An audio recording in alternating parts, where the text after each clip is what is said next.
shining a beacon on the bazaar.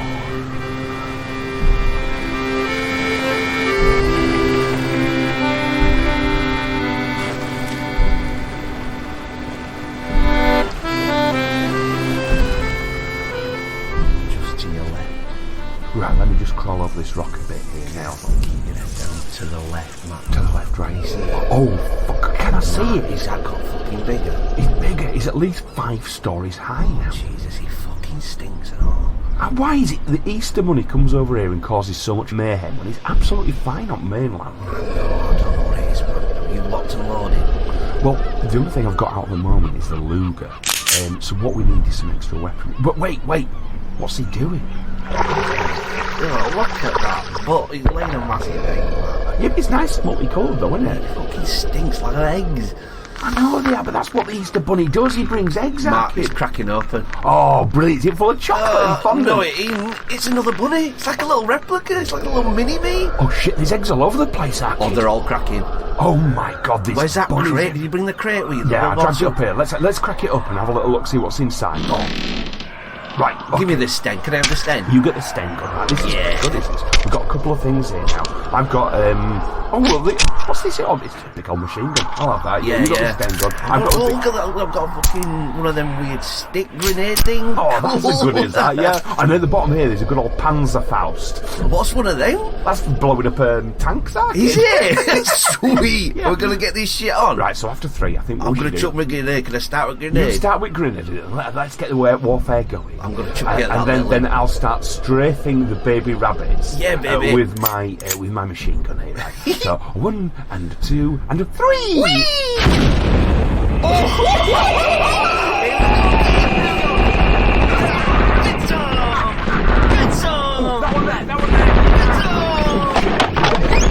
It's coming. Oh shit, man. Oh, give us some fire. That's it. Get up.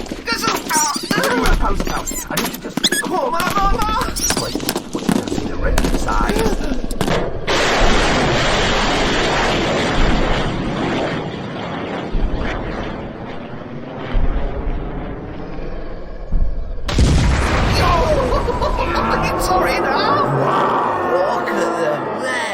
Oh my God, it's falling backwards into the sea. Oh, what's going to come and eat it? Oh, the huge manatee. Thank God for that. Jesus, that was messiest one yet.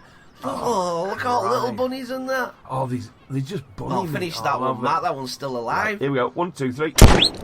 Oof. Bunny brains. Oh, wow. But look what's inside its head.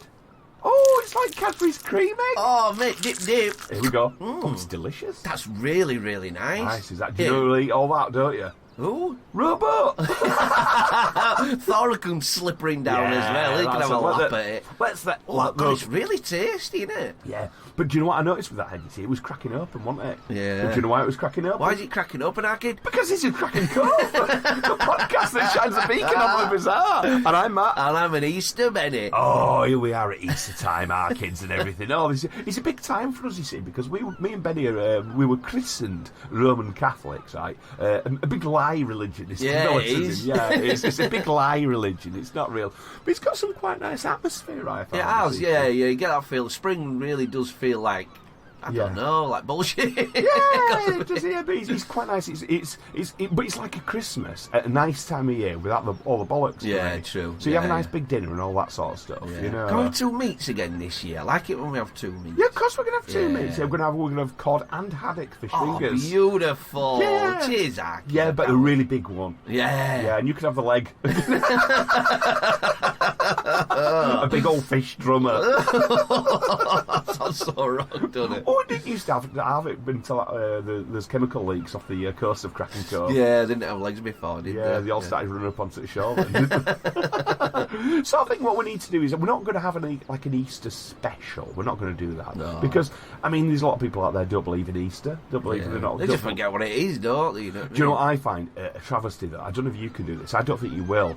Do you know when people buy cheap Easter eggs and just eat them and it's not Easter? Oh God, I can't know. You know, if you see someone going, "I bought an Easter egg," and just sitting and eating an Easter egg, you're like, You dirty bastard. I've talked about it before. I fucking hate Easter eggs. I just think they're shit. You know, that chocolate egg and then just a crappy Mars bar. It's like, oh, so what? It's so disappointing. There's nothing more disappointing in the confectionery front than an Easter egg. Yeah, it is. Especially when they're on aisles too early. They're just, you don't want them in house. No one eats them. They're there, you chuck them away. I think it says everything about Easter eggs. That the fact that the day before Easter, there's no Easter eggs left. Yeah. You know, it's like, come on now. That dumb panic buying again, isn't it?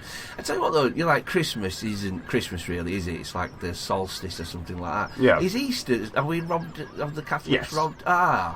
What were it before? I think it's something like it is like an equinox kind of thing. Yeah. It was a sort of thing for that. You know, it's the opposite sort of end.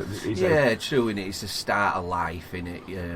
I couldn't say exactly what it is, but there is something sort of a festival or a time of year that it does coincide with. It's like the opposite of Halloween, isn't it, really? Yeah. You know what I mean?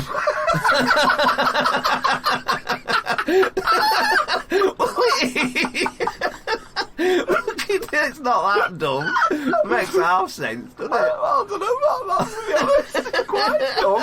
Well, you get like what's the opposite of a witch? A fucking bunny? Of course it is. Do you know, I never thought of that before, but now you said it makes perfect sense. Right, we need some more more tests on the spot for this, right, for spooky things. Right, what's the opposite of a black cat? A little yellow chick. All right, yeah. So what's the opposite of a bat? A lamb. Right, okay. Shit, you got all the answers, haven't you? Since when did you get so fleet of foot? Fuck me, I'm on the road. It makes sense though, doesn't it, when you say it? Oh, fuck off, I'm going to get some casting done.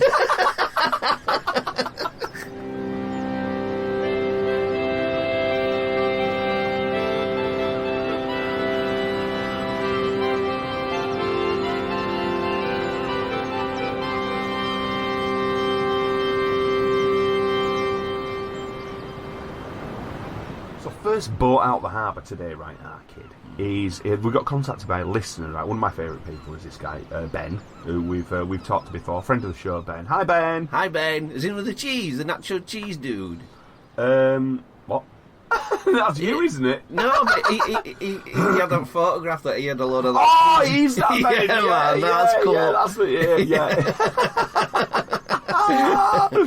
I forgot about that. Yeah. Because I've seen him recently, and we are in fairly regular contact. Yeah, you know what I mean? And he's somebody we do need to go out for a little beersy with. I'd love to meet him, though. I've heard so much about him, but never met him. Yeah, well, that's it. So he's like, he did enjoy the last episode, and he came back with a nice little fact. Oh, factoid! A little factoid. This, right? I mean, so it's I think this is about one of the fastest things that man has ever made. Right? Right, fastest thing. Yeah. I'm right. Taking fucking laser, but go on. So it's so fast, right, that it might potentially be the first thing in space. Right, it's fast. Weird one, isn't it? Yeah. So, do you know what the first thing in space ever was? Sputnik, wasn't it? There you go, Arkin. Yeah. Well done, straight off that. Well, October 1957, Sputnik went into space, right? The Russian moon. We might have actually got something in orbit before then. So this goes back to the background of a thing called Operation Plum Bob. Now, as you well know, like during World War II, there's two bombs blown up. You know what I mean? Two nuclear bombs were blown up in Japan. So we had sort of Nagasaki and we had Hiroshima. Right? So there. I mean, it's not the best kind of. Great, yeah. Really great. And one thing I will recommend just as a sideline is the BBC did a documentary recently called The Bomb. Wow. And it's a two-part documentary. So the first part is actually on how we came about making the bomb. Yeah. The atom bomb. And the second one was about a Russian spy and how he gave the secrets to the bomb while working on our program. How he gave the secrets to the Russians. Did it? Wow. Yeah. Fascinating podcasts. Yeah, so that's called The Bomb. So I highly recommend that. Yeah. But no spoiler on this. But one of the first places they had to work on laboratories and things like this. They had to sort of work in places to work on the nuclear bombs.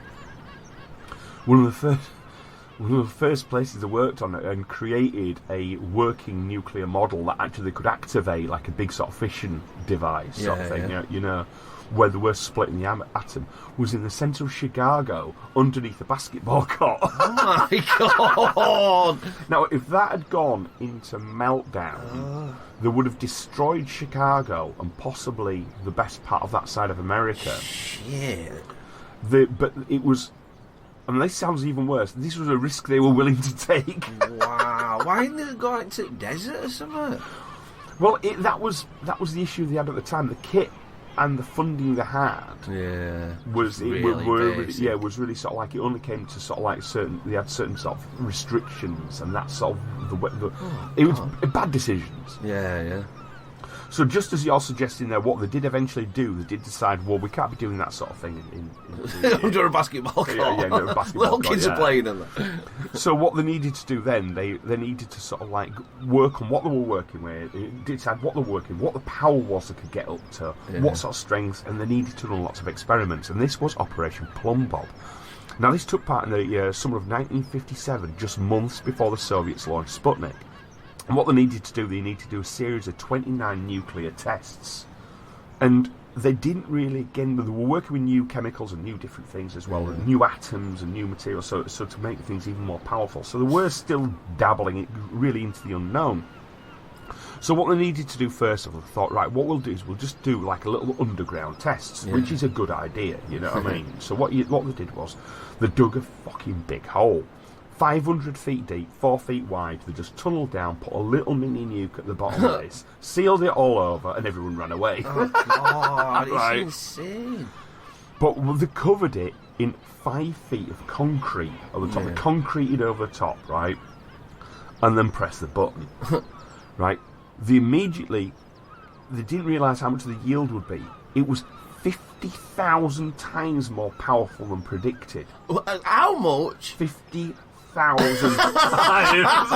50,000 times more than the thought. Yeah. So it's like you thinking you're going to win sort of like top 100 quid at lottery, and you're basically winning sort of 50 million or something like that, or 5 million quid. God. It's that kind of sort of power. Power though.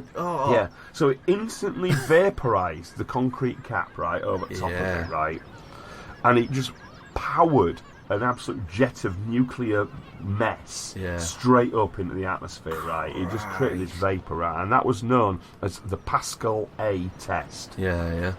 And they realised, that's not a good idea. We've fucked up there, big style, you know what I mean?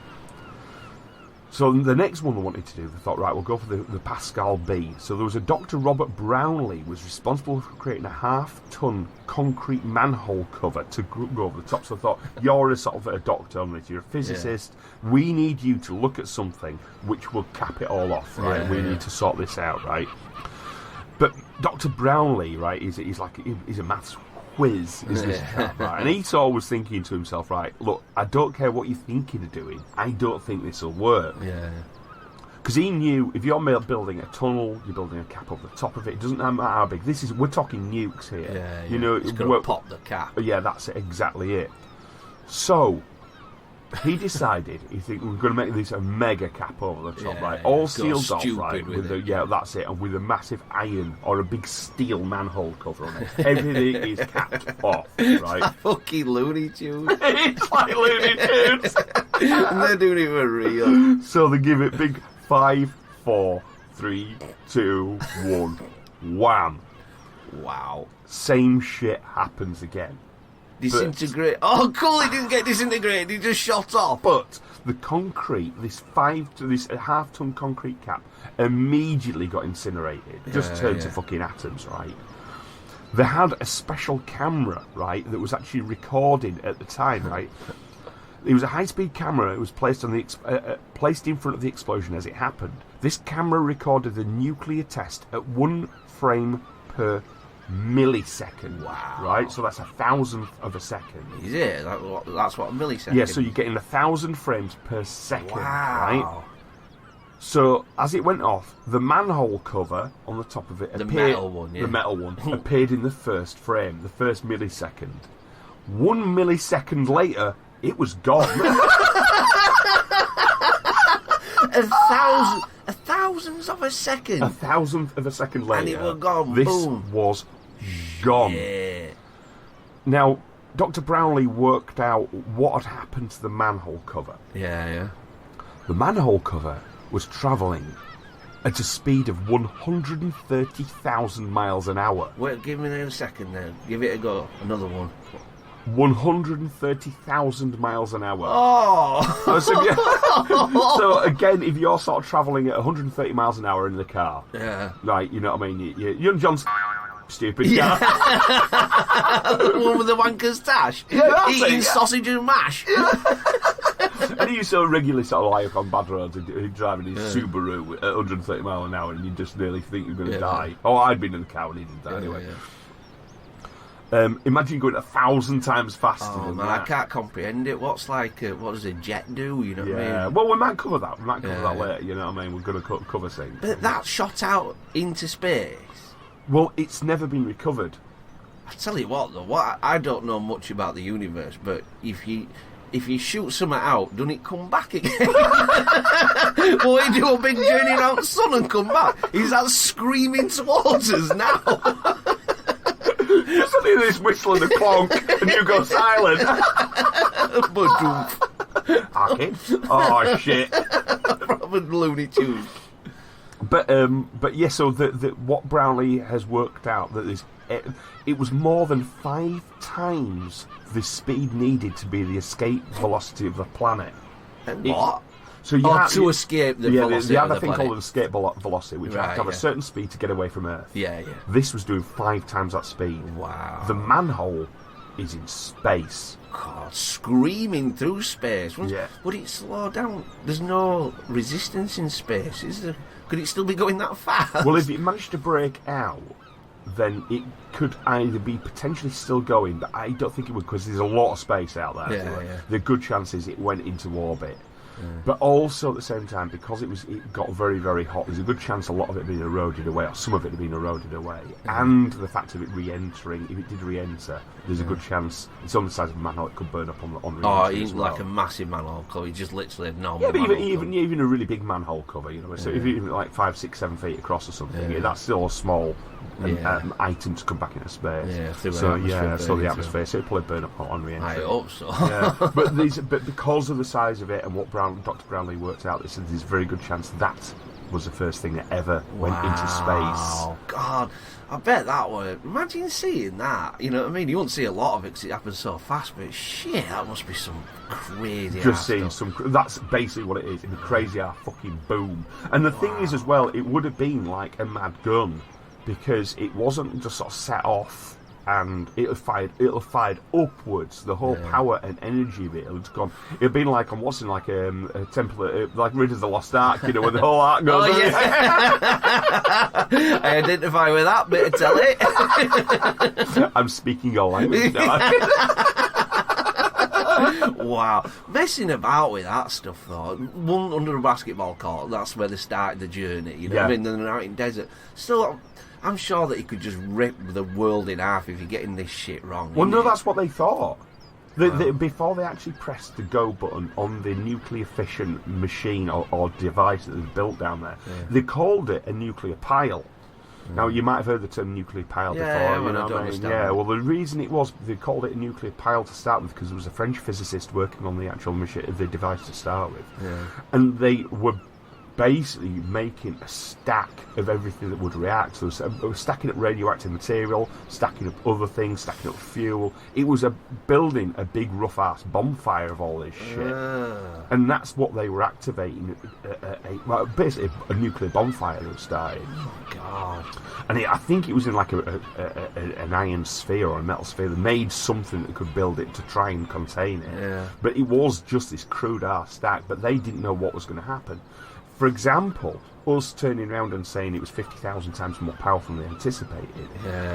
The scientists working on everything there were actually betting each other whether or not they'd die Oh, God. So they're under there going, right, you know what, I reckon I'm going to give you about $100, Joe, that we're just all going to turn to fucking gas. And Chicago's going to disappear. Or what, you know what I mean? All this, and these people. But there was one of the best ones was, I won't name the guy, this spy, he was the best guy on it, and he was working out saying, no, I think we're going to be alright. This is going to happen, that's going to happen, this is going to happen. I think we're going to be brilliant, it's going to be okay. Any kind of motivation why you were spies? Is it just money? You have to watch listen to the podcast. Yeah. And it wasn't money. Wow. So, but I will just say that it was not money. Ooh, I'll give that a listen. Yeah, that sounds good. While what he did was questionable. Yeah. His name, funnily enough, was Fuchs. Or Fuchs was his name, this professor. But the fact he was a man of principle, I admire immensely. Yeah. I admire that immensely. He was a man of principle. Sometimes people's principles are a bit warped and a bit strange. And why they do things, their sort of reasons for doing things can be a little bit odd. But the reality is, you know, you've got to admire a man of principle who sticks to it. Yeah, that's where it's like starting a nuke war. Yeah, or stopped it. Ooh. Well, think about it. Yeah, when I don't. No, but at the same time, if the Americans and the British together had created a nuclear arsenal, whereas their biggest enemy didn't have any nuclear weapons, what could have happened? We were on. Well, what did we do to Japan? We nuked them. First time we got nukes, and against a country that didn't. And that's part of the thing. Again, a little bit of a spoiler for that thing is, we didn't need to bomb Japan. Yeah. Everybody says now the reason we bombed Japan was a flex to show Russia that we had bombs. That's why they did, because they didn't know we were going to bomb Japan. We did it, and we're basically tipping them the wink. Yeah, saying this could happen to you guys too. Yeah, that's it. Bloody scary world, kid. Yeah, but on that trouble, you see, that's not actually the question that Ben posed us. Because Ben actually said to us that he said, "What's the fastest thing that humans have ever made?" Yeah. Now that's a question which is obviously it's a little bit technically kind of ambiguous. Is the fastest thing we've ever made? Say laser. Well, you could say that's light is laser. Yeah. And it's that sending something that's light. Yeah, you want something solid, right? Yeah. Yeah. So you could actually say so it's classed as like the fastest man-made object. I think is a thing, right? And Ben was saying to us that's what he said. His answer was it was a manhole cover. So that was his answer. So it's but I'm going to wonder, is it?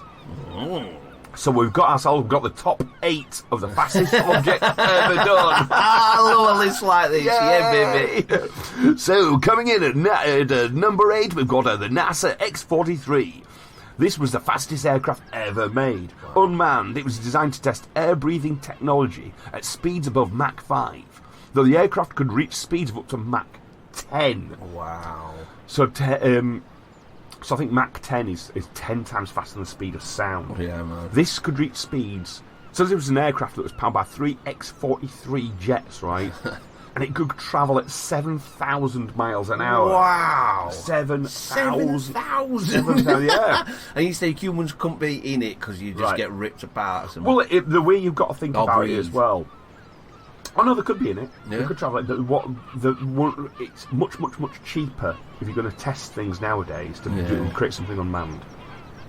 Creating anything manned now to do anything is almost like an insane proposition. With the technology we've got to put sensors and readers and things like this on board things, because the worst thing you can do with anything is like say it's like saying to you, right, we need to do this. It's going to be rough and ready and do this. Oh, but it's got to carry a dozen eggs. Yeah. Everything you're saying is, oh yeah, we're going to have to make a tank that can destroy everything. Oh, but it's got to carry a dozen eggs as well.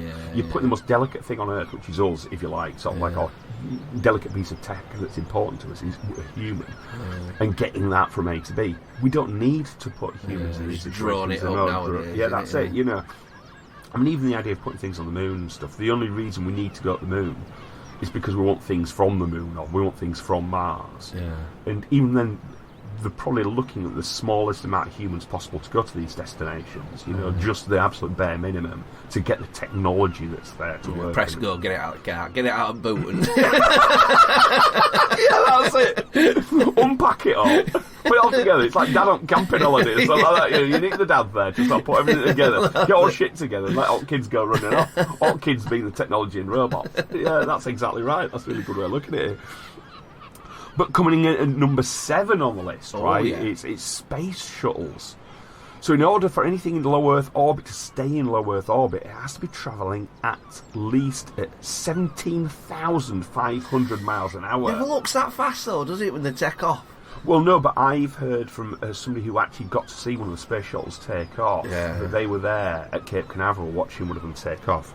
And apparently it is a sight which is off the charts. It is something, if I ever got the chance to do it, I would love to go see it. I know someone who's seen one as well, and he said the same. He said, you just don't understand, even the anticipation is like fucked up. And the whole world's rumbling, everything's going, the power, the energy, everyone's crying, watching it take off, you know what I mean? But it's a very sort of like, it's a very psychologically challenging situation. You are watching people leave the planet. I know.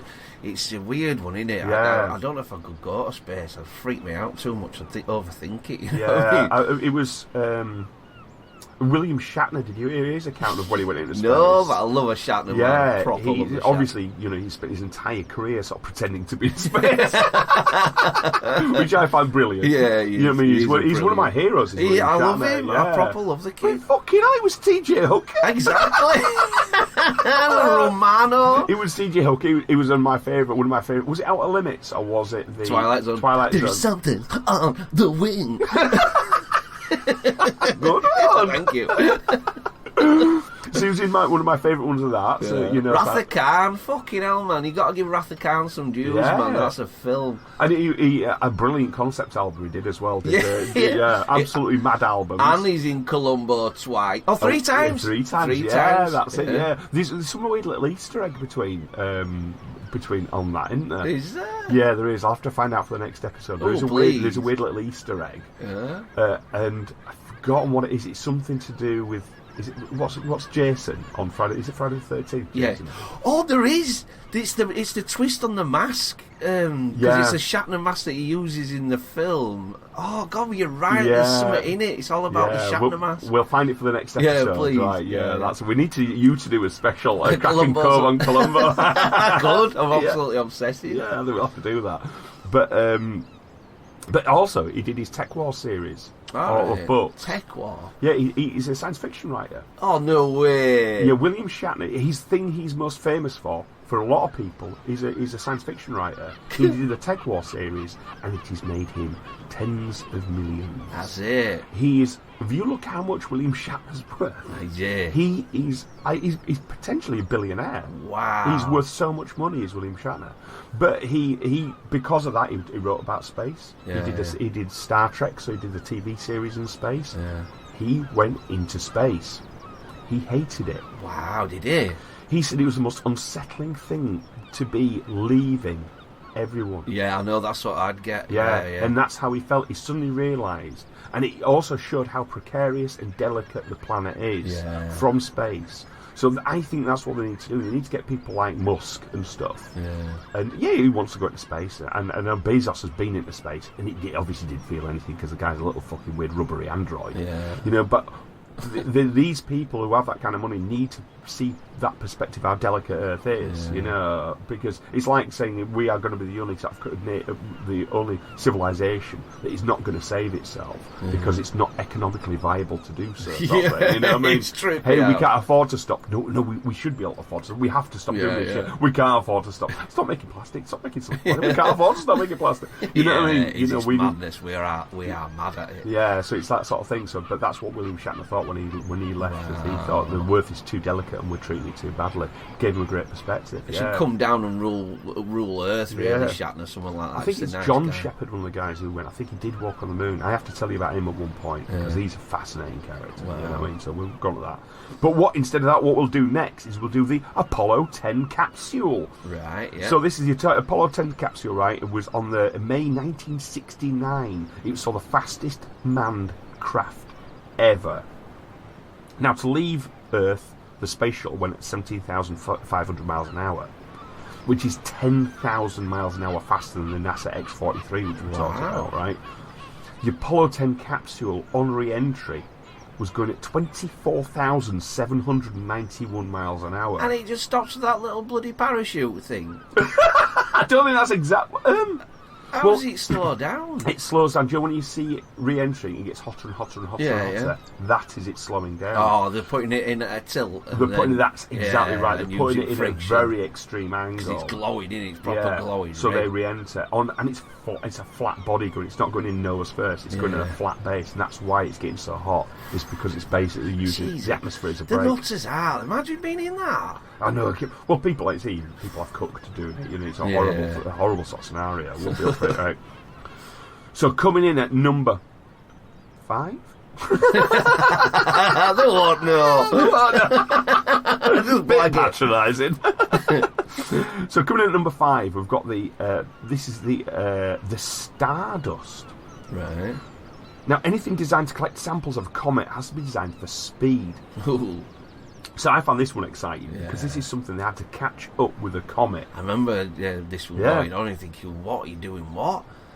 So this thing had to sort of like fire off to reach this comet, collect stardust from the comet, then come back to Earth with it. Wow, it's amazing. And it did this at a speed of 28,856 miles an hour. How did it? Just rockets or what? Yeah, they just boosted it out there. I think they'll probably use a slingshot effect around Earth first. So they got out of Earth, give it a quick old slingshot, get around Earth as fast as you can, whip out the atmosphere, head towards the comet, probably use the comet again as a separate slingshot to sort of whip through and back, then come back again. That's probably the way it was done. I'm not saying that's what but it will have had to little guidance rockets, boosters, God, it's a speed though, isn't it? Wow. Yeah, it's a hell of a speed. But one of the most interesting ones, I always thought the Voyager probes were really interesting, right? Yeah. You know, when you like them straight back to what's his name, isn't it? The Star Trek movie. Yeah, man. Giga. Such a nerd, aren't you? I love it. So this is in at number 6 of the it's not number 6, is it? Because I suppose it's a 6 on the list. Yeah, but it's actually in at number 3. It's the third fastest thing. And this was it's basically hurtled out of our atmosphere, right? And it's travelling at a speed of 322 million miles a year. Wow. Right? Wow. It was launched in 1977. I mean, 1977? I was 4. You were 1. Oh, God. We was firing this shit into space. It's mental, isn't it? So this is travelling at a speed of 38,000, or when it left, it was 38,610 miles per hour. That's the sort of speed that was travelling at, right? Then at number 2... So it's getting faster than that. Yeah, so we've got number 2, we've got faster. Oh, that was 38,610 miles an hour. So the second fastest thing is the manhole cover. Is it? Oh, shit, so there's something faster. Well, the manhole cover. It's so Looney Tunes. That's it. And that ended up going at 125,000 miles an hour. 125. Between that, 125 to 130,000 miles an hour. That's what the record did on that. Wow. But the fastest thing ever was the Helios satellites. These were the first of 2 satellites designed to study the sun.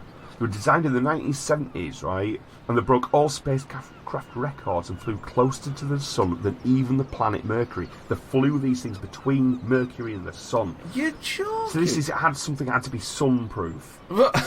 How do you do with that? Fuck knows, right? God. Yeah. And go at night. So,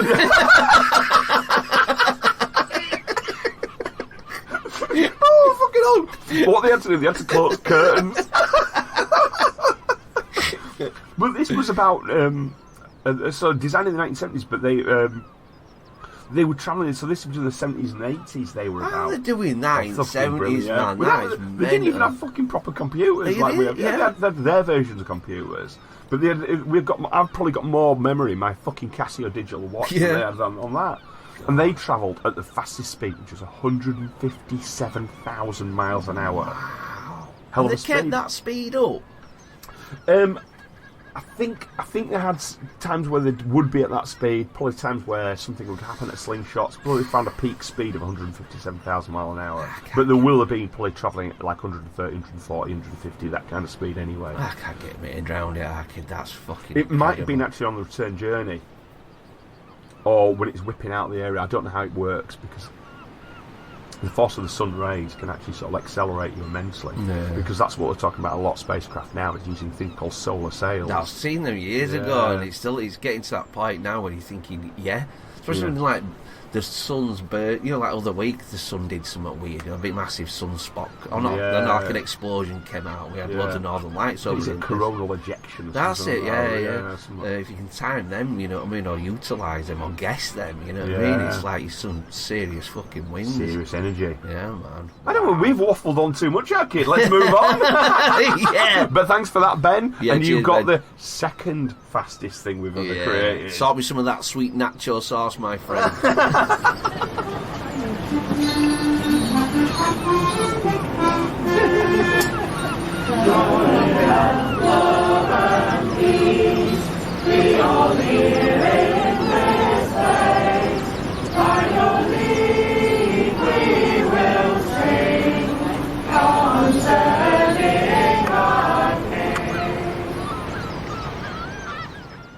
So now what we're going to do, we're going to come out of space, our kid. I think that's Come what back, we need let's to do. come Yeah, back, well, now let's come back to space, you know what I mean? Because, you know, all this talk of sort of like firing shit into space, that's what we'll need to do. It's, you know, nuclear manhole covers and all that stuff, and cool. space manhole covers and all that sort of stuff, you know.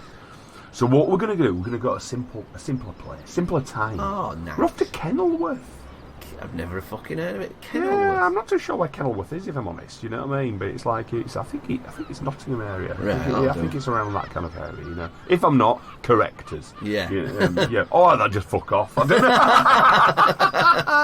know. But this is something a bit scary. It's a bit eerie. It's something could potentially be haunted. Nice. And it's a haunted manhole cover. Oh, beautiful! A haunted manhole cover. It could be a haunted manhole cover. So basically, people have been sort of like going around Kenilworth and they've seen this this manhole cover, and they reckon it could be haunted because they're hearing a weird noise coming out of it. Right? People think it could be they're referring to as monsters down the drain. Wow. Right? Cool. People saying, "Oh, well, we're sure it's just faulty pipes or something." Yeah. You know, but I'm not too sure because there's something down there making a fucking noise which is absolutely sinister. Urban setting or woodland or just random? Oh, it's urban setting. It's on the way. It's on. Oh, that's it. Loads of school kids are kind of gathering around and listening to the noise. Yeah. It's a bit like fucking It or something I like want to that. go see it. That's it. This is it. It's an eerie noise. Would you like to hear? Oh, would I? Haunted, yeah. So this is the noise of the haunted manhole cover. This is the noise of the haunted manhole cover. Right, are you ready for it? Right, Yeah, baby. Right, here we go. Right.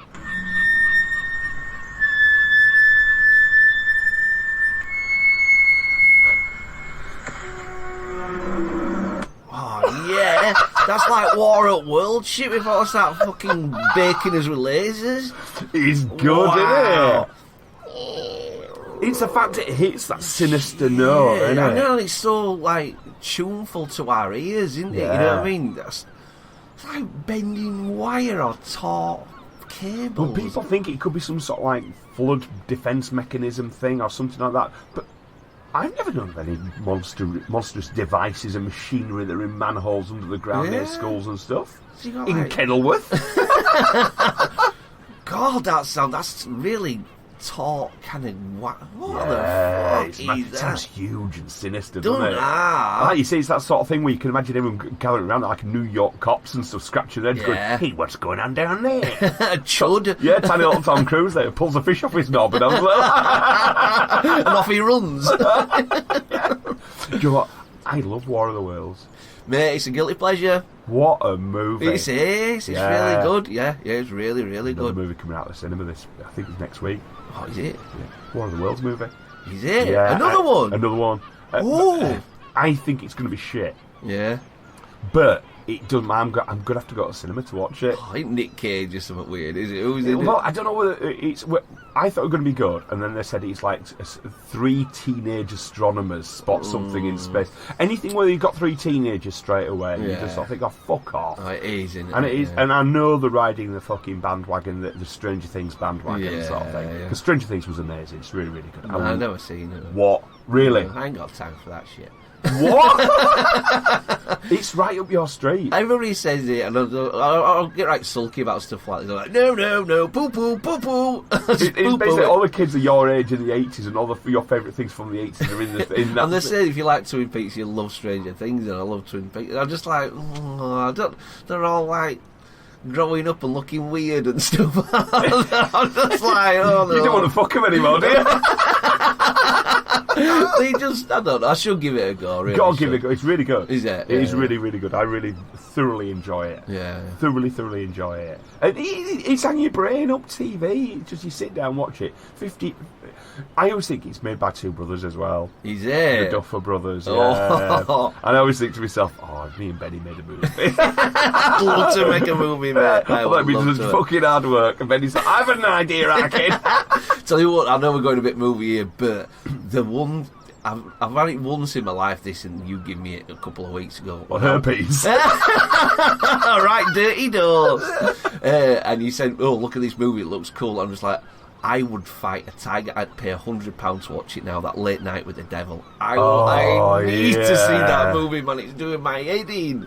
Oh, it does look like a really good movie. You know what I mean? Yeah, it's a live television broadcast in 1977. Goes horribly wrong, unloosing evil. Unloosing? That's a bit of a word. I think that's a word. Yeah. I'd say the term unleashing would be better. I think, Unleashing evil in the nation's living room, right? And it's going to be starring David Desmalchian, I think it is. That's how it's pronounced. It's supposed to be like a bit of a dude at the time. Everybody's after him. He's a brilliant actor. He's a really, really, really good actor. I totally rate him. I think he's a fantastic actor. He's our age group as well, 1975. Wow. Directly between me and you. Yeah. He was in Dune, which I think. Oh man, that was cool. Yeah. So it was. I think he was a baddie in The Dark Knight Rising. He's been lots of stuff. Ant-Man, I think he was in, and stuff like that. You know what I mean? So it's like, so he looks like and he's going to be in the next Dune movie as well.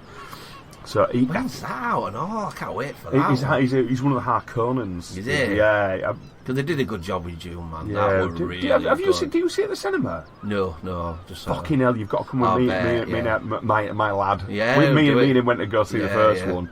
The next one is out. Do you know? I don't know. I'll have to find out when the next one's out. But it can't be too far away now. The next Dune movie. But a lot of people didn't like it because it's slow cinema for me. That's the same reason why they didn't like 2049, Blade Runner 2049. But, it's too slow. When I'm fuck off. I love a 3.5 hour. Give me a 4-hour movie. Yeah, like that. I did that when I watched the total uncut version of Das Boot. Oh yeah. I came out about half a stone lighter. Yeah. I watch it every year. The uncut one every year. The uncut one, the proper uncut one. Yeah, proper one, man. Yeah, the 4 hour 15. Yeah. I have a full meal. You know, like I always have like champagne and. I always get a bottle of cheap champagne and some of that cheap caviar stuff and loads of cheeses and meats and stuff like that. Yeah, just to have through it. Yeah. What does your wife think when you're doing this? I lock myself in the front room. You know what I mean, and just no one can come in. You know what I mean. But it's that bit because they feast at the beginning, don't they? Oh yeah. You know what I mean. So you just kind of feast it up with them with champagne and all the rest of it, and then you kind of slowly. What do you do then? You get in bath. Yeah. Actually, don't tempt me because that sounds it.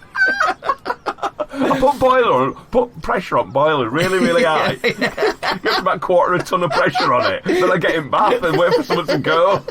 Dogs, that sounds brilliant. Love Das Boot, love. What a film that is. I know, it's amazing. So movie. tense and sweaty. It's brilliant. Yeah, that's it. Anyway, it's not Cinema Corner, I forgot where we were. Although there is another film which I'm going to recommend. Not seen it. In fact, I've not seen anything by this guy yet. It's by a director called Mark Jenkin, and he did a movie called Bait, which is a really weird thing. I think it's about like fishermen or something like this, and it just looks really strange. It's Martin's a fisherman without a boat. His brother Stephen has having repurposed it as a tourist tripper, but with a childhood home now a getaway from London for London money.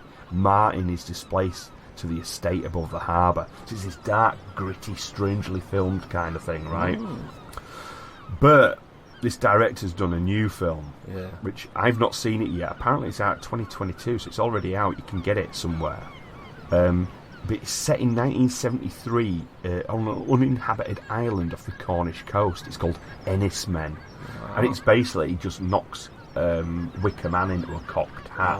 It's of that era. But the way it's filmed, it's filmed as if it's 1970s. Oh, nice. Yeah, Ennismen. So weirdly enough, the one that you mentioned before, is Night with the Devil or something like that. Yeah, that one. So that's filmed in 1977 style. This is another film filmed in that kind of weird way. That's so there's 2 little movies for you. Look out for, guys. A gift from us to you. Yeah, better move on.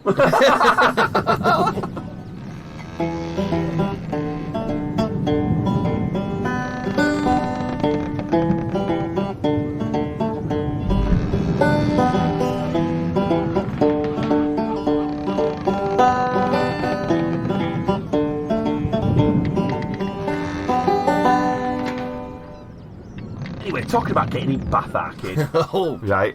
One thing I always like the idea. No, I don't know. In fact, I'll ask your opinion on this. Hot tubs. Yes or no? Nah, I don't. Sex pond. Yeah, they do, don't they? I tell you what, I've never been in one, but it just makes it like crisps and spunk floating about in the summer. There's something unhygienic about them, and dirty, you know what I mean? Just like, oh. But a bath is like, I always have, like some salt in bath me, like that special bath salt. I don't like bubble bath, but I like it right salty. Like Radox or something? Well, them blue ones that you used to get? Yeah, not that. It's like this Himalayan salt shit that you can get. It's good for eczema and bollocks like that, but I just love a salty bath. I just feel like it's a bit sea-like. What's it do you? Wrinkles it right up. You can't say that word. What are you doing? Fucking beat that shit out.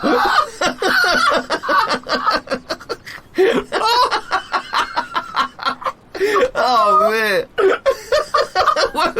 We're talking to the 1970s. Matt just slipped straight back into it.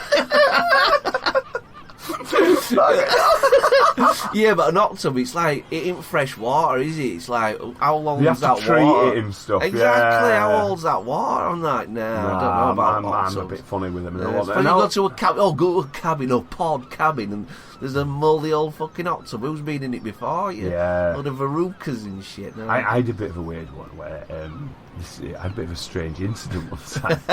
Here we go. Well, when I used to live, well, not where we are now, I used to live somewhere else. Right? And we had this window cleaner. He used to come around. A really nice guy. Oh, yeah, you started getting right on with him, didn't you?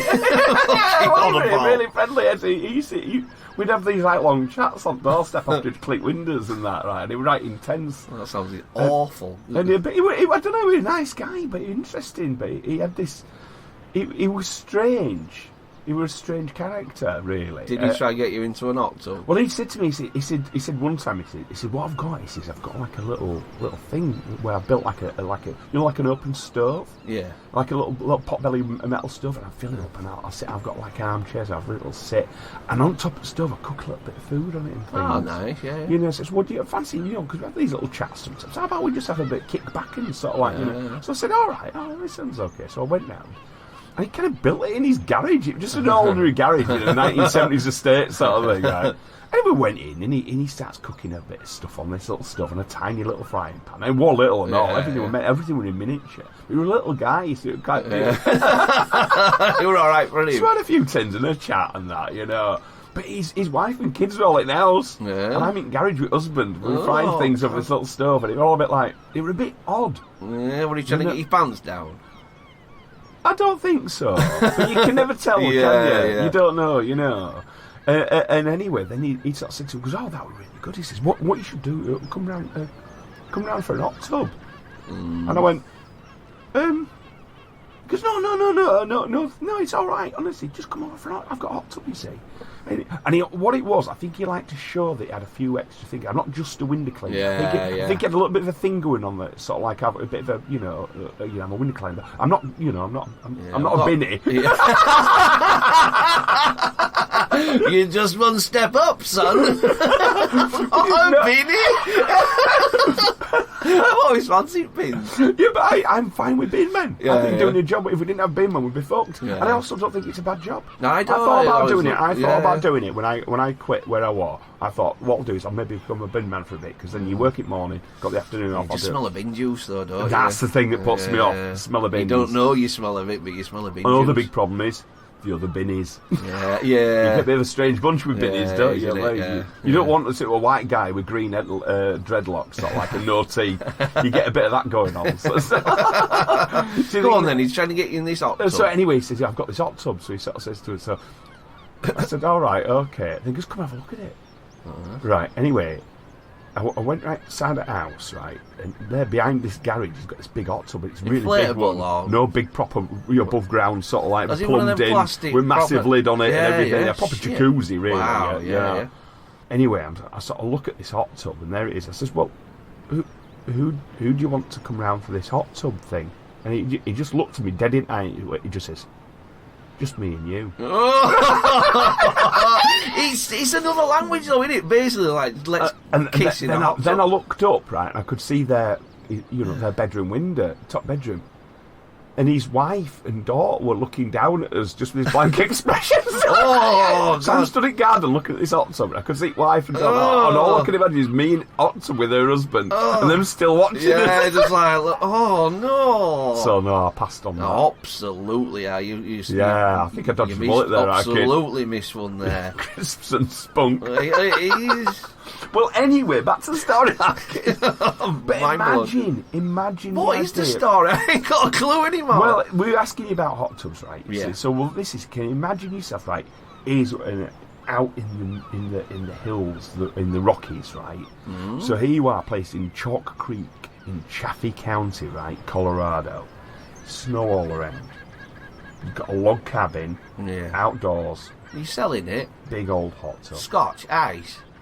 Soda. Oh, yeah, all Scotch. Cigar. Cigar. Hubba bubba pipe. Yeah, something like that. Yeah. All your mashings there, you know what I mean? I'm there, chilly outside, red hot fucking so hot there's tub. This guy, he's chilling in his hot tub. Yeah. Lovely outside, so it's about 8 p.m, so it's a little bit, he's got dark out, but he's got the lights Stars on. Coming out. Stars are coming out. Nice. Little telescope outside. Yeah, everything. Oh, mate. Sounds alright, doesn't it? That's alright. So this guy was living life, that's what he was doing. Tucked up in his hot tub there, looking at it all like that.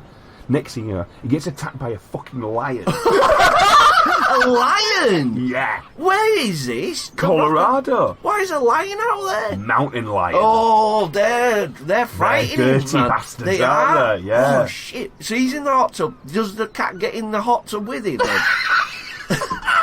What's going on? He's off his water. Wow. What, is the cat in the water with you? No, what he's done, he's leant up on the hot tub from behind. Oh, what? And grabbed him by the head. What, with its mouth? Yeah. Straight into his head, right? And starts mauling, trying to haul him out of the hot tub, right? So he's having a fight screaming out of his fucking mountain lion. Oh, mate, nud. Yep, that's the thing.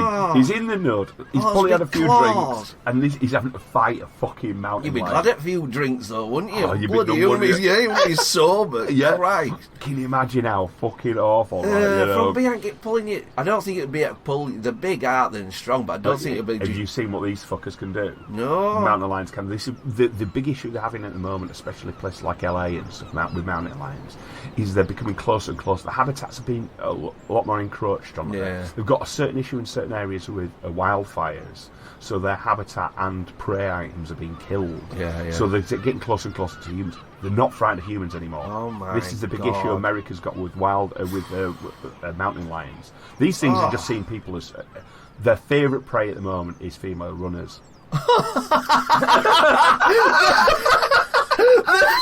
What? Are women getting eaten out there? Yes.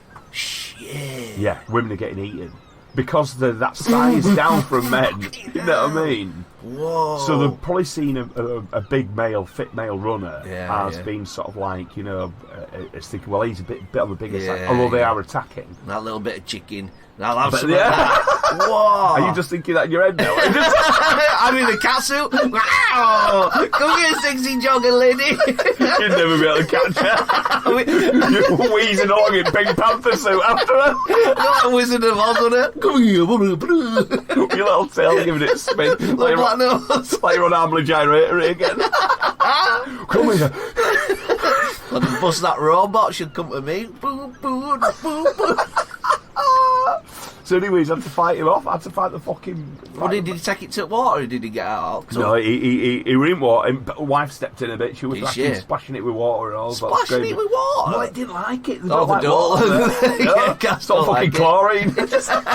All smoke in his eyes. Fucking hell. Dorito right with fucking chops. Spunky Dorito all over fucking Rubber Johnny. Fucking Veruca socks.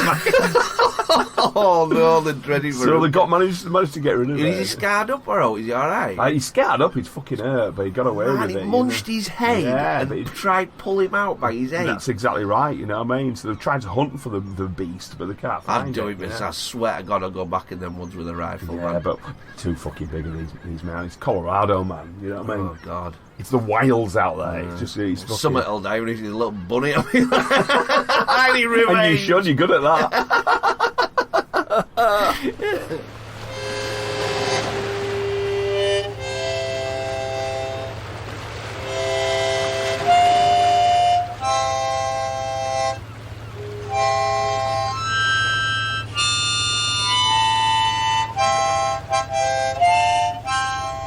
So the little mountain lion takes us neatly onto something I've sort of like I've seen. I saw a little bit of a bit back, and I thought quite interested in this one. And this is the Sankabetsu brown bear incident. Oh, is that Japanese? It is Japanese, Arkid. Well done, you know. And this actually happened about a good while back, but this is the deadliest bear attack in Japanese history. Wow. Which you wouldn't have thought. You thought, what, Japan? Yeah. Right? I do know they've got like little weird bears, haven't they? They've got all sorts of little different sized bears. Yeah, they've got things like that. I think they've got moon bears. I think they're something like that. You know, I'm not too sure. They've got their own sort of like bears. Yeah, they've got their own sort of like bears going on. Yeah, some different bear species going on there. But this one thing I love about Japan is that they do still have sort of a lot more wildlife. Yeah, they've got different deer, they've got raccoon dogs, they've got different creatures kicking out. Giant salamanders up in the mountains. I saw some farmer who feeds his giant for salamander, and you're right, they're fucking massive. Yeah, that's it. Yeah, they're really strange things. You know what I mean? So it's like, but there they still have bears. Wow. They even think there might still be the Japanese wolf still in the mountains. Cool. They don't know, but it's like one of these things that got hunted to death because people have always been so frightened of wolves and stuff. You know what I mean? But this actually happened in 1915, mid-November, right, in the Sankabetsu area of Japan. So what happened was so the Ikeda family were living in the area, and the bear woke up from hibernation too early. So that's it. Grumpy bear. Woke up hungry and fucking annoyed, right? So this big fucking bear. Now the bear species that we're talking about here, right? It's the Osuri subspecies of brown bear. Yeah. Now it's a bit weird, is this bear species, because basically it can get to the size of one of the biggest Canadian bears, the Kodiak. Oh, God. We are talking, this is a big fucker. Wow. Right? And this was an unusually large male. So basically, he'd come on the farm, right? He was sort of kicking about, causing bother, right? Panicked a horse, right? Everyone thought, shit, we've got a bear on the property, right? But there's still, in 1915, you used to see bears kicking out. But all that happened is he ate a load of harvested corn. He just fired into some corn. Nom, I'm having some of this, right? Sort of thing. But then it sort of like wandered off. So then they had to think, what we're going to do? We've got a bear kicking about. So it appeared again a little bit later on. So the head of the family, the father, he recruited his son and two Matagi, specialist winter hunters experienced in killing bears. Wow. They went out there to hunt the creature down. So they hunted it down and started sort of like going up the trails to Mount Onishika, right? Yeah. So hunting it down, following the trails and stuff. And they saw the bear and they shot it. Yeah. Right, but they only injured it. Oh, right? It was such a big fucking bear. Yeah, that it was like, you only made it bad. It's like Mongo. Yeah. But then it disappeared for a while. It didn't like the idea of him, so it went off into the wilderness. But then in mid-morning on December the 9th, 1915, the bear entered the Ota family house. Inside, a woman named Abe Mayu was babysitting an infant while her husband worked on the farm. The bear attacked the pair, killing the baby with a single bite to the head. Oh, that's horror show. Isn't it? That's your opening move, biting your fucking baby's head off. Smashing into a house. Roar! Bonk. Eat the baby. Bang! Then like you that. start. And despite attempting to defend herself by throwing firewood, Mayu was overpowered by the bear and dragged off into the forest. Oh my God! Have we covered this before? No. Oh wow! No, this is this is. I don't know, it does ring a bell, does that a little bit? Anyway, yeah. Let's have it more detail. Yeah, this is. So the next day, so the following morning, the husband's come home, found the carnage, absolutely devastated. You know what I mean? Has she been dragged off then and eaten in Gone. blood? He's basically come home and just found the house just covered in blood. Baby's head missing. The baby's eaten. Baby's gone. He's basically gone, oh, no, eating the baby and dragged the woman off. Wow. So the following morning, a search party, some 30 strong, was organised to hunt the bear down and retrieve Mayu's body. What we might have been thinking of is, you remember in France? Yeah. It might have been that one we're thinking of. Be, yeah. You know, the werewolf creature in France. Yeah, I remember. Yeah, you're right. That might have been that one. Yeah, that's it, yeah.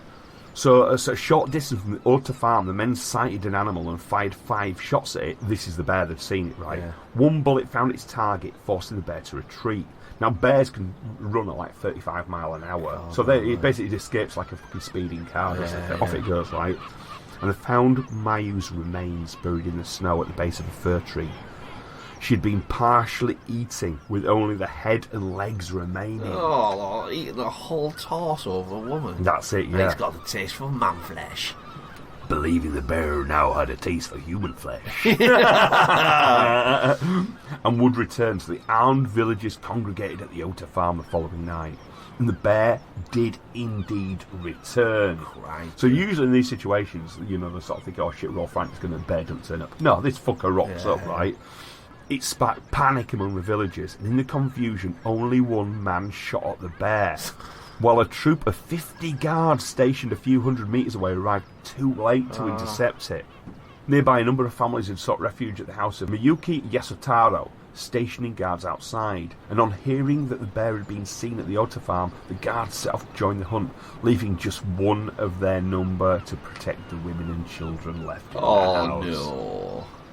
As Yasutaro's wife Yayo led the women in preparing a late meal, the bear smashed its way through the window and entered the house. God. So think how cunning this bear is. All the men are kicking off at this other farm. They're all running around. There's gunshots. He's firing.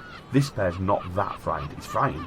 He's hungry. Yeah. But they've been cooking a meal. It's the smell of cooking that's attracted it.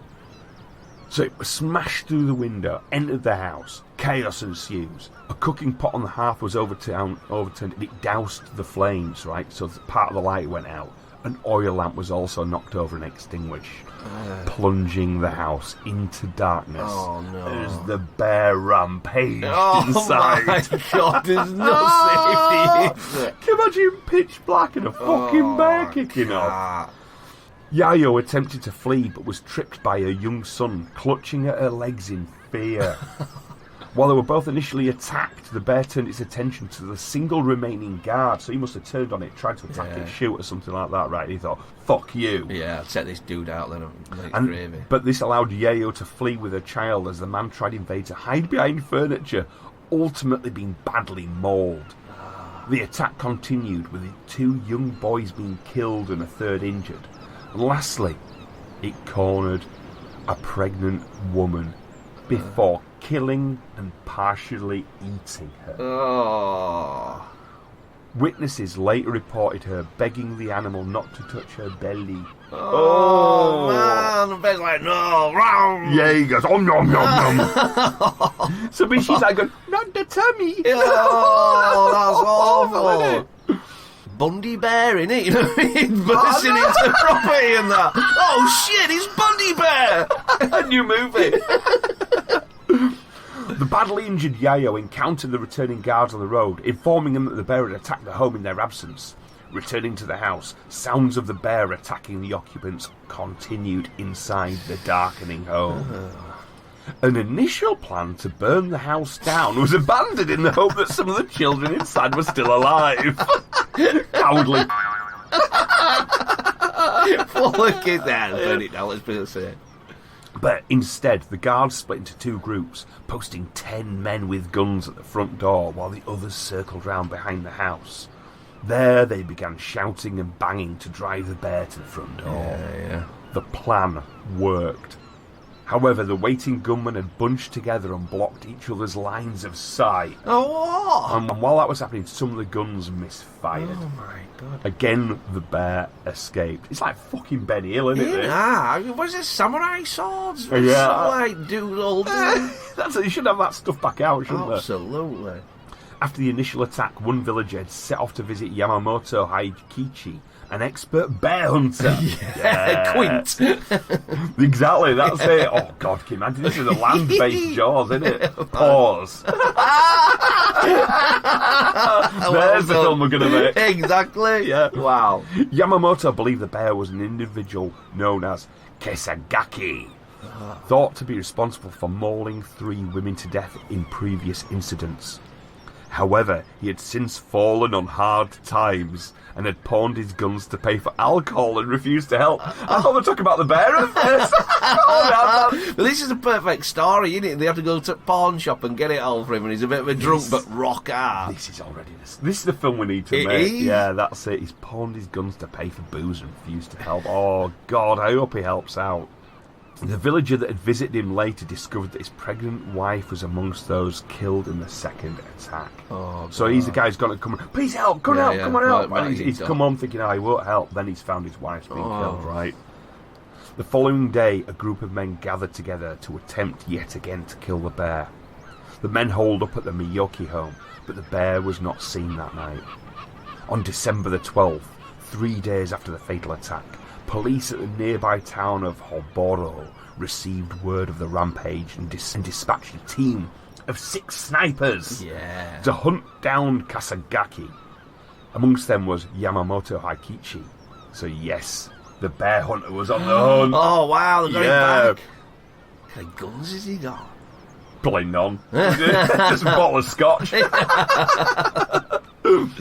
Again, the bear failed to appear, resulting in the hunting team making the grim decision to use the corpse of a previous victim to lure it out. Despite protests from the villagers, particularly the Ota and Miyoki families, the plan was put into place. However, the bear once again evaded the guns. Now, I think that's a good plan. Yeah, because it's a grim plan. Yeah, it was like, it's bleak, but you've got to protect the family. Especially when that bear kicks off, it really kicks off. You've got to end it like now. Yeah, you've got to do it. Yeah. Well, that's it. You are. You're right. Once it's got a taste for human meat and it's on a rampage, you've got to do everything possible. Absolutely. So you've got to stop any more deaths. Yeah. But now they had upwards of 60 armed men involved in the hunt. Patrols began to scour the nearby forests, and the bear was found to return to the Ota household and raided their winter stores. It's got into the fucking cabin and got all the oats and stuff, right? During the night of December the 13th, guards posted on the bridge spotted movement, opening fire after the shadow failed to respond to a challenge. Again, the bear escaped. However, the following morning they found blood stains along the opposite bank. The bear had once again been wounded, so they've hit it again. So this time, it must have had about sort of 6 shells in it by now. Dogs after him, then. Yeah. Well, they said taking 2 of the hunters with him, Yamamoto set off to track down the old dude. Yeah, he's done it. He thought, Yeah. this is it, right? And he went off to track down Kasagaki. So the old drunk old bear bear hunter, against old bear. That's exactly it. It's like the old man and the sick. Have you read that? The old man? Lovely. Yeah, man, I love it's it. a good book, is that? Yeah. The experienced bear hunter successfully tracked his quarry, finding it resting beneath a Japanese oak tree. He was able to close within 20 yards of the bear before killing it with 2 accurate shots. Yeah. One to the heart, the second to the head. Its rampage finally over. The bear was found to weigh almost 750 pounds in weight and measured. What do you think its height is? I mean, it's a bear, so think of it as 8 foot. 9 feet high. No, that's a monster. That's fucking up. That's just around 3 feet taller than me. You know what I mean? That's huge. You're 6 foot, aren't you? Yeah, So it's like 3. 6'2". Yeah, so imagine that. 3 feet higher than you. Man, and how broad it'd be. 750 pounds is, that's mad. I think I'm under 200 pound in weight. So that's literally, it's almost like 3 of me weight-wise, While most of the injured victims eventually recovered, the youngest son of Miyoki family died as a result of his injuries 3 years later. The lone guard who had been mauled in the second attack returned to work, but fell into a river and drowned the following spring. Many villagers moved away from Sankabetsu. 7 years old at the time, Okawa Haruyoshi, the son of the village mayor, grew up to become a famous bear hunter himself. Wow, yeah. Swearing to kill 10 bears for every one of the victims. He retired at the age of 62 with 102 bear kills to his name. God. So he is like the Quint of yeah. He took it salty. And his son successfully hunted and killed a bear in 1980 that weighed 1,100 pounds. Wow, how big are these bears? That's over 350 pounds heavier than the other bear. Oh. Today, a shrine stands close to the location of the first attack, including a recreation of the Ota house and the statue of Kesagaki the bear. My God, though, it's only a tiny little part of it, though. No one could take it down, and he did it in end, didn't he? Really quickly and fucking deadly. I think it's always the sign it's the cool head. Yeah, that's what's needed. It may be a bit booze-addled, but sometimes that's really. I think when you follow the thread of that story all the way through. Panicking people, you just said it, yeah. I tell you what, holding your nerve, it's alright saying it now in our nice little lighthouse and that, but you know what I mean, alright, we've had the bunnies outside and stuff, but... Yeah. Well, we held our head, I think we held our ground there. We did very well with it, but a big fucking bear... We just tackled a fucking 5-story rabbit. I'm going to fucking make mincemeat out of that. We were tooled up to hell, though, you know what I mean? Yeah. Well, but these are the cannons. I think it is all about keeping a cool head. But that's what lighthouse keepers have to have. We're out in all weather. We're always on booze. We got the weapons and that. We got we got the fucking the bunny himself. We got the bunny himself. Wow, so, what a dude, though. Shots at head, shots at heart. Or heart head, wasn't it? That's the kind of shots as well. Wow. That's the way. I mean, you always say when you're shooting a bit of deer, you don't shoot for the head, do you? Yeah. You shoot through the sort of rib cage, through the side, and it's horrible. I mean, you know, it's not a nice thing, but it's the kind. If you're going to shoot something, you've got to do a kind shot sort of thing. You know, clean shot. Yeah. So fair play to the old Japanese bear hunter. That's a tale, isn't it? Yeah. So you watch out for cinemas next year. Yeah. Pause. And we could do all the spin-offs, couldn't we? In that. The Revenge. Pause 2, The Revenge. Pause 3D. We were on a winner, our kid.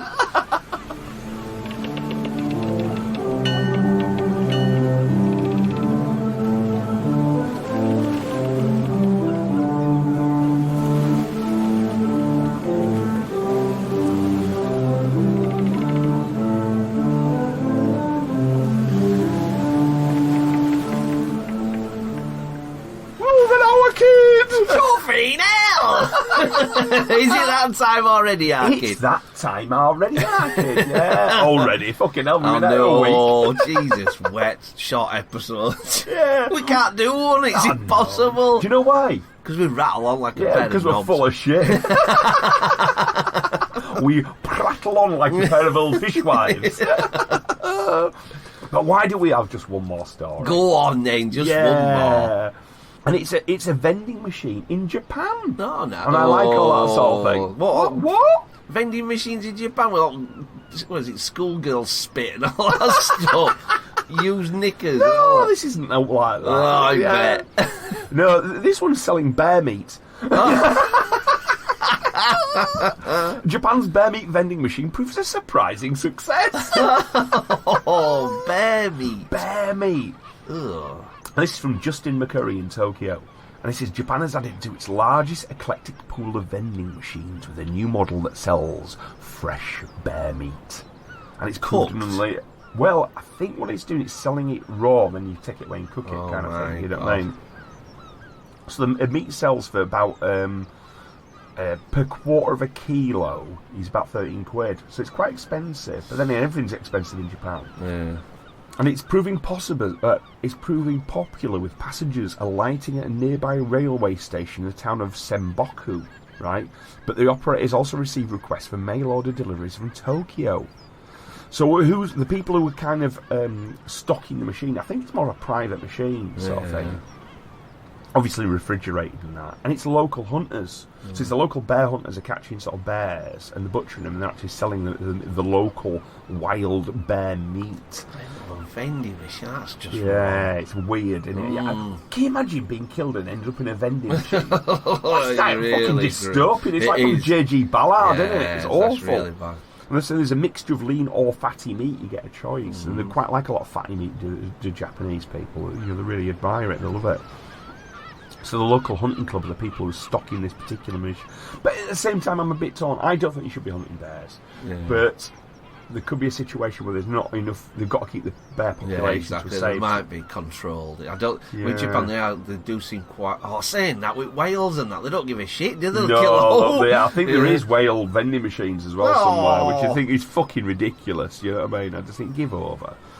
So they're sort of saying like with this that so I'm not too sure. I'm not one to be able to comment on it because I know like I think we should be eating a lot more venison.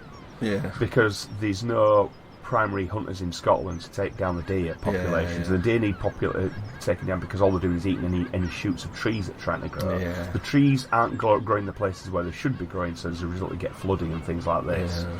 And so you can see the knock-on effect of it, and it's doing their own habitat bad as well, isn't it? So that's it. And so this sounds awful, this, but if somebody said to me, "You look fully paid, you can go on a deer hunt," I'd do it.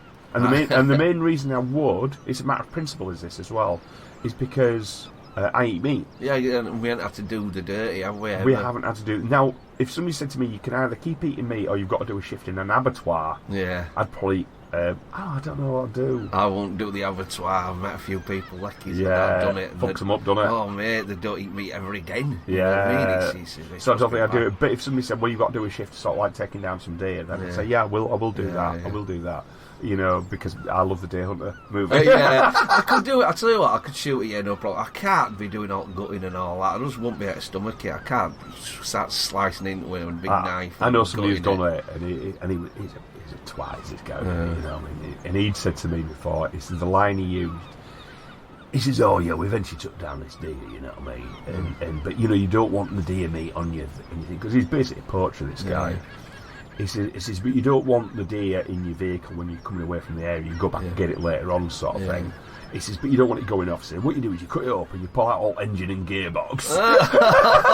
You chuck all that into it once, and all the rest of it you take away and tuck away somewhere else, and then you go collect it later.